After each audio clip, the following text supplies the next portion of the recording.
Vardanyanın Bakıdan ermənilərə müraciəti mənə yazığınız gəlməsin, deyir Ruben Vardanyan.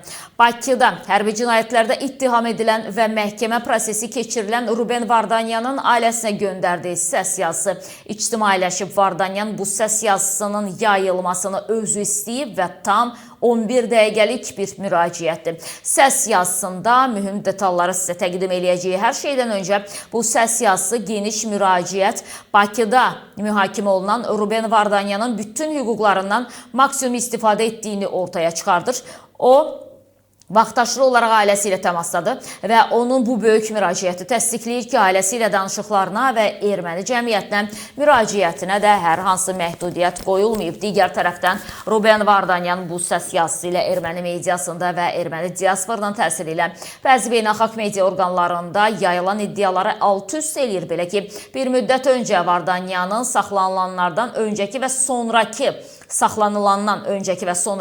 şəkillərini yayan bəzi tərəfdarları onun səhhətində ciddi problem olması barədə yalancı hayküy yaratmışlar. Ruben Vardanyan bu müraciətin başlanğıcında deyir ki, dəstəyə görə hamınıza təşəkkür edirəm. Bu dəstəyiniz mənə güc verir. Mən yaxşı formadayım.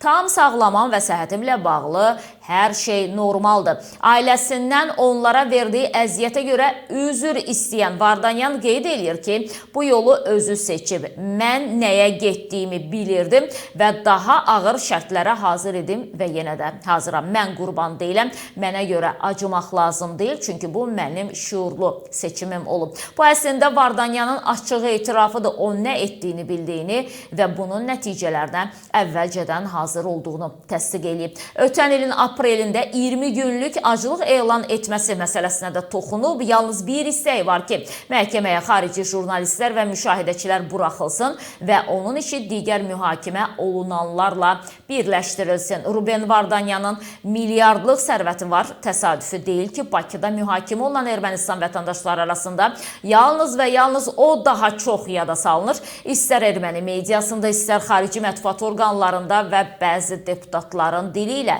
Eyni zamanda Ruben Vardanyan özünə xaricdən ən məşhur vəkili bir neçə milyon dollar müqabilində tutmağı bacarıb. Vardanyan ətrafında bu təbliğat kampaniyasının arxasında onun külli miqdarda sərvətinin dayandığı şübhəsizdir. O məhz buna görə xarici media qurumlarını və müşahidəçilərini Bakıda məhkəməyə gəlməsini istəyir.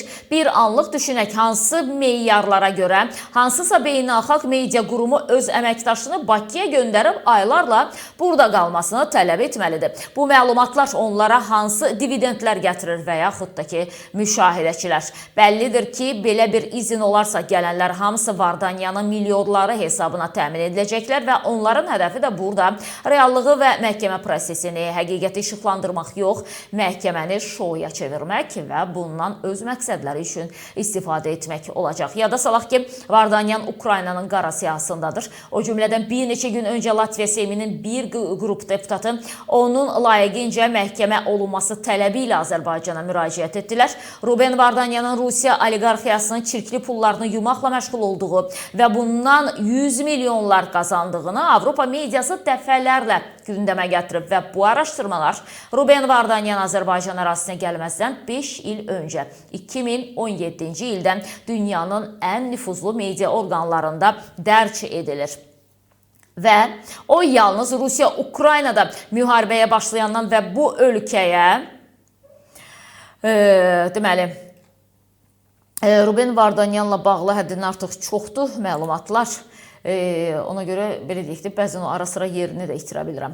O yalnız Rusiya-Ukraynada müharibə başlayandan və bu ölkəyə sanksiyalar tətbiq ediləndən sonra var dövlətdə təhlükə yarananda 2022-ci ilin sentyabrında Xankəndiyə gəlib. İndi belə bir şəxsi Avropada Putinin pul kisəsi olaraq xatırlanan adamı, çirkli pul yuyucusunu beynəlxalq media niyə müdafiə etməlidir ki? Bu sualın cavabını hamınız bilirsiniz. Yeri gəlmişkən, ötən ilin aprelində Vardanyanın bank bankı təsadüfən satılmamışdı və yalnız oradan 100 milyonlarla dollar nağdlaşdırılandan sonra Rubenin hüquqlarının qorunması barədə Avropa mediasında yazılar peyda olunmağa başladı. Bəzi Avropalı siyasətçilər də bu prosesə qoşuldular.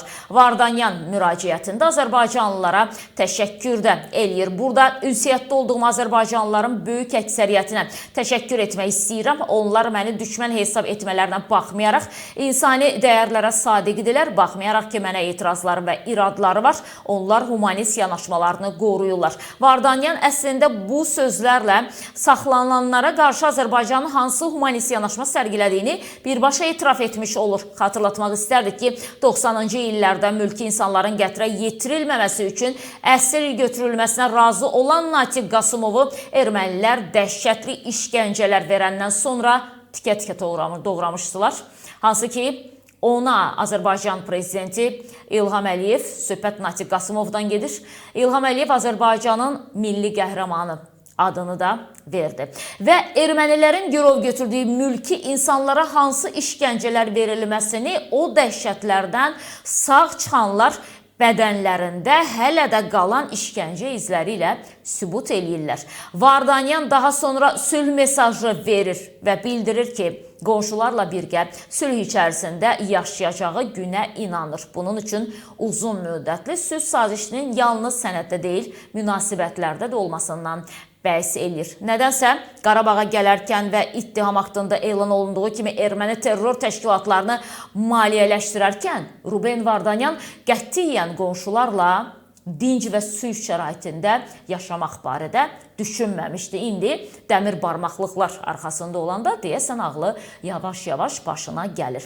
Və Vardanyanın hər şeyi dolayısıyla unutmağa və baş verənlərin bir daha təkrarlanmaması üçün gələcək haqda düşünməyə çağırır insanları. Bir-birinizə hörmət edərək yaşayacağımıza, bəzi xalqlarda olduğu kimi qarşılıqlı düşmənçiliyə, yığılmış nifrətə qalib gələcəyimizə inamını ifadə eləyib Ruben Vardanyan. Bəli, bir qədər gec olub, amma nəhayətində Ruben Vardanyan anlayıb.